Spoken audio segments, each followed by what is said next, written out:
उत्तर प्रदेश एक राज्य संदेह के दायरे में। भारत में उत्तर प्रदेश राज्य में 2017 से मुख्यमंत्री योगी आदित्यनाथ का शासन है।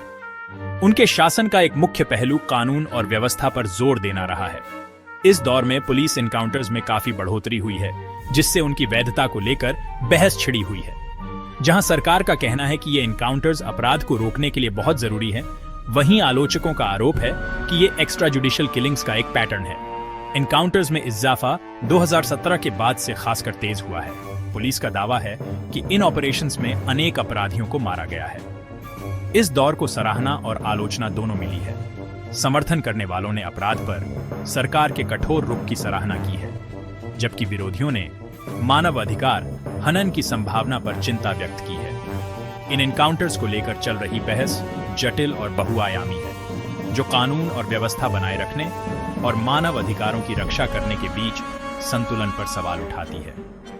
यह बहुत जरूरी है कि हम इस मुद्दे के दोनों पक्षों पर विचार करें, एक्स्ट्रा जुडिशियल किलिंग्स के आरोपों के साथ साथ सरकार के दावों का भी विश्लेषण करें।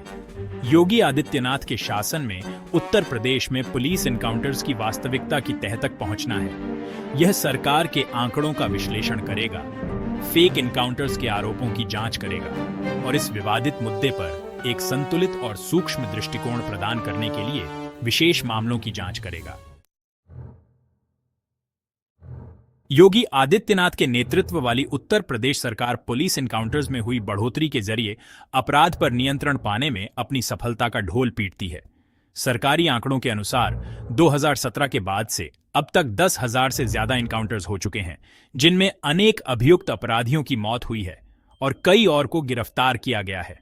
ये आंकड़े, जो कानून और व्यवस्था के प्रति सरकार की प्रतिबद्धता के प्रमाण के रूप में पेश किए जाते हैं, गंभीर जांच और बहस का विषय बन गए हैं। सरकार का तर्क है कि ये एनकाउंटर्स अपराध के खिलाफ उनकी जीरो टॉलरेंस नीति का सीधा परिणाम है। उनका दावा है कि पुलिस को अपराधियों के खिलाफ कठोर कार्यवाही करने का अधिकार दिया गया है, जिससे राज्य के नागरिकों की सुरक्षा सुनिश्चित हो सके। उनका कहना है कि एनकाउंटर्स की संख्या में हुई बढ़ोतरी अपराधी नेटवर्क को तोड़ने और संभावित कानून तोड़ने वालों के मन में डर पैदा करने में उनकी कार्रवाई का एक स्पष्ट संकेत है।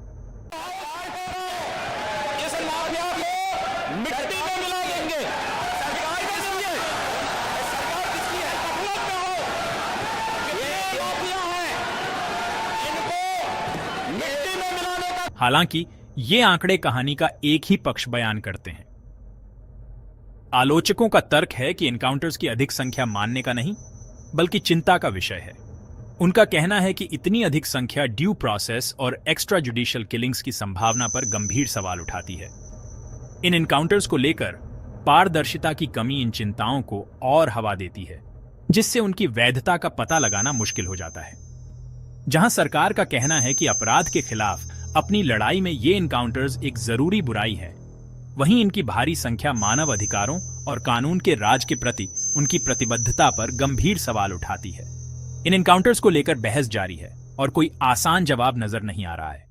और जिस तरीके से एनकाउंटर गलत हैं, फर्जी हैं, केवल हम नहीं कह रहे हैं, विरोधी पार्टी नहीं कह रही है, नेशनल ह्यूमन राइट कमीशन उंगली उठा रहा है, कोर्ट उंगली उठा रहा है, तमाम संस्थाएं जो लोकतंत्र में वो उंगली उठा रही हैं कि फर्जी इनकाउंटर हो रहे हैं। जैसे फर्जी अपराधी बनाए जा रहे हैं, फर्जी अपराधियों को गोली मारी जा रही है, उसी तरह फर्जी पुलिस वाले भी अपने गोली मार लेते हैं।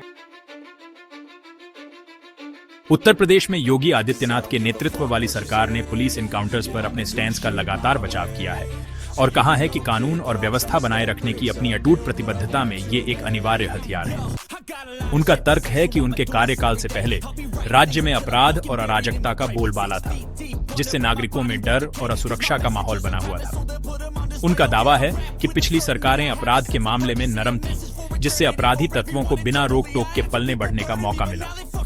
सत्ता में आते ही सरकार ने स्पष्ट कर दिया कि वह अपराध के खिलाफ जीरो टॉलरेंस नीति अपनाएगी। उन्होंने पुलिस बल को अपराधियों के खिलाफ कठोर कार्यवाही करने का अधिकार दिया, भले ही इसके लिए जरूरत पड़ने पर घातक बल का प्रयोग करना पड़े। उनका तर्क है कि राज्य के निवासियों की सुरक्षा और कानून और व्यवस्था बहाल करने का यही एकमात्र तरीका था। सरकार अपने इस दौर की कार्रवाई के सबूत के तौर पर अपराध दर में आई गिरावट की तरफ इशारा करती है। उनका दावा है कि पुलिस एनकाउंटर्स के डर ने अपराधियों को या तो अपने आप को सुधारने या फिर राज्य छोड़कर भागने के लिए मजबूर कर दिया है। उनका तर्क है कि अपराध के खिलाफ लड़ाई में ये एनकाउंटर्स एक जरूरी बुराई है, एक उद्देश्य की प्राप्ति का एक जरिया है। हालांकि आलोचकों का तर्क है कि ये दौर एक भारी कीमत पर आता है, जो डेमोक्रेसी के मूल ढांचे को कमजोर करता है और कानून के राज को कमजोर बनाता है। उनका कहना है कि इन एनकाउंटर्स के लिए सरकार का औचित्य एक्स्ट्रा जुडिशियल किलिंग्स को वैध बनाने और असहमति को दबाने का एक छिपा हुआ प्रयास है। इन एनकाउंटर्स की वैधता को लेकर चल रही बहस जारी है, जिसमें दोनों पक्ष अपने अपने तर्क दे रहे हैं।